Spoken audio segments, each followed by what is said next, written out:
eu tenho um coração muito bom. Ah, mas fulano tem um coração muito bom, né? Quando nós sabemos que o nosso coração, ele é mau. É verdade, né? é verdade. Ele é mau, a Bíblia nos diz isso.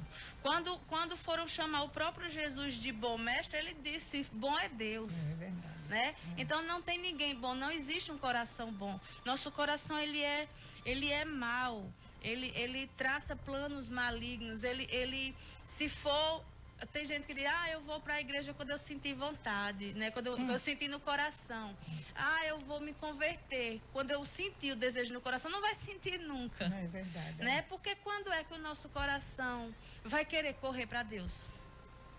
Nunca, porque é um coração perverso, é um coração cheio de coisas que não agrada a Deus. Por isso que nós temos que nos encher de Deus para poder nos afastarmos dessas coisas, né? E a palavra de Deus diz aqui que maldito o homem que confia no seu próprio coração, em si mesmo, ou no homem, ou em outro homem. Bota sua confiança em pessoas nessa terra.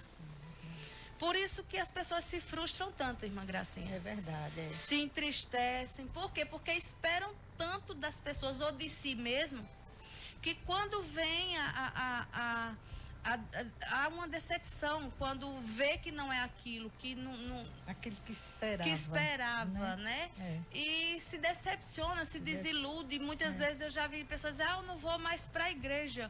Por que isso? Porque fulano isso? Porque sim, mas é Cristo, não é fulano. É Cristo, exatamente. Né? Nós temos que estar firmados em Cristo. Né, irmã Marlene? Exatamente. O nosso coração, ele é pecador, ele é enganoso. E como eu já disse, muitas vezes nós acreditamos no próprio engano do nosso coração. É verdade. Mas eu estou sentindo no coração. Mas o que você está sentindo vem de Deus. Pois né? Vamos ver se vem de Deus, né? Fique à vontade, irmã Gracinha. Aqui eu vou deixar uma palavra que se encontra no livro de Mateus 7, verso 13, que diz assim, os dois caminhos.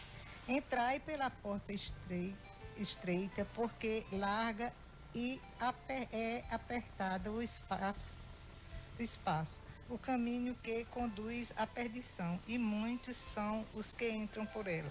E porque estreita é a porta e apertada é o caminho que leva à vida, e poucos são os que entram por ela, né? Aqui já dizemos, foi de tudo, né? O caminho que a gente temos que seguir é o caminho estreito, aquele que nos conduz à vida eterna, porque o largo só traz o pecado, né, irmã Marlene? O largo só traz o pecado, o caminho largo, como já foi dito aqui, ele traz o pecado, ele quer fazer a vontade da carne, né? Quer fazer a vontade da carne, quer fazer as vontades, como a irmã Marlene falou, do coração, porque o coração da gente é mau, né? Ele quer fazer, o caminho largo quer fazer a vontade da carne e do coração, porque o coração da gente muitas vezes pensa que está fazendo uma coisa certa e não está, né? Acha que está fazendo uma coisa certa e não está. Então a gente devemos seguir o caminho estreito, que é a porta estreita que conduz à perdição, e a larga só traz o pecado. Irmã Marlene. Olha como é interessante. Aqui diz que estreito é o caminho para o céu, né? Para a salvação, verdade. E poucos são os que a encontram. Verdade. E largo. E por que larga? É a porta que leva, né? Larga é o caminho que leva à perdição.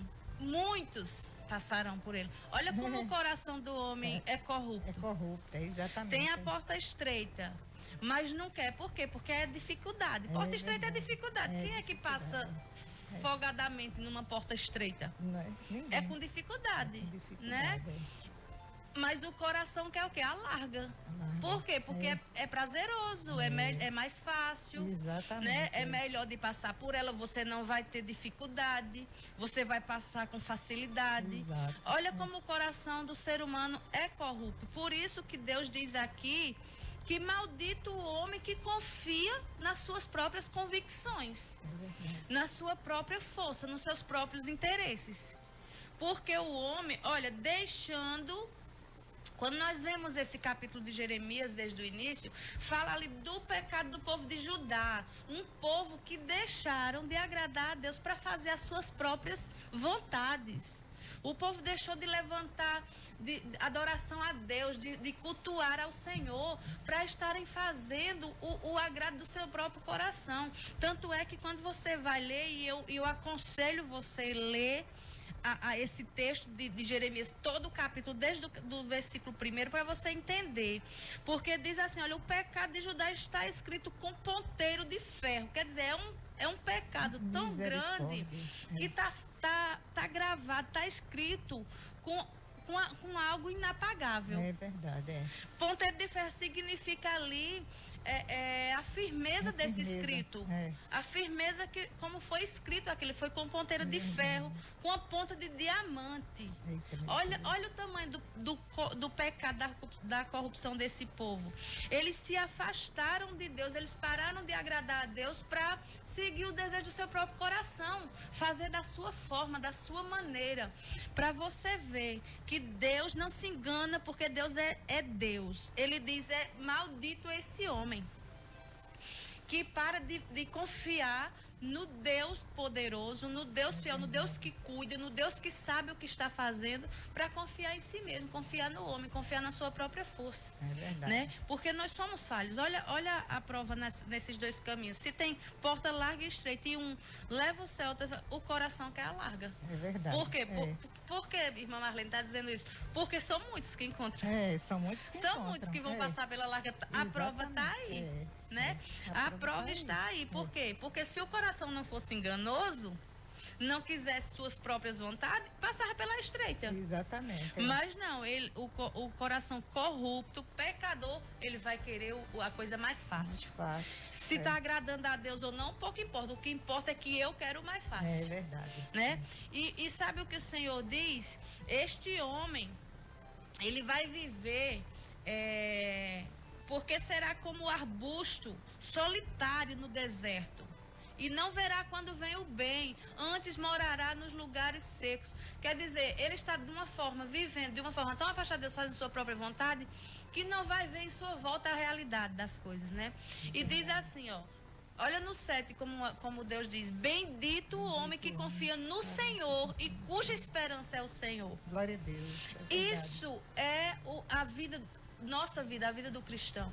É confiança no Senhor. Sabemos que somos totalmente dependentes do nosso Deus, não da nossa própria força. Né? A nossa esperança é o Senhor. Quantas vezes nós não estamos em situações difíceis, irmã Gracinha? Mas nós sabemos em quem nós temos que confiar, em quem está ao nosso lado. Tem dia que nós estamos só a misericórdia, mas nós lembramos dessa promessa. Não, mas a minha esperança é o Senhor. É Ele que está comigo, é Ele que me levanta, é Ele que me faz vencer a cada obstáculo, né? Que se levanta na nossa vida. Então, é dessa forma, confiando no Senhor e sabendo que Ele é a nossa esperança. Olha como é bonito o que Ele diz em relação a esse homem que confia nele. Porque ele é como a árvore plantada junto às águas. Olha que coisa linda. Que estende as suas raízes para o ribeiro e não receia quando vem o calor. Por quê?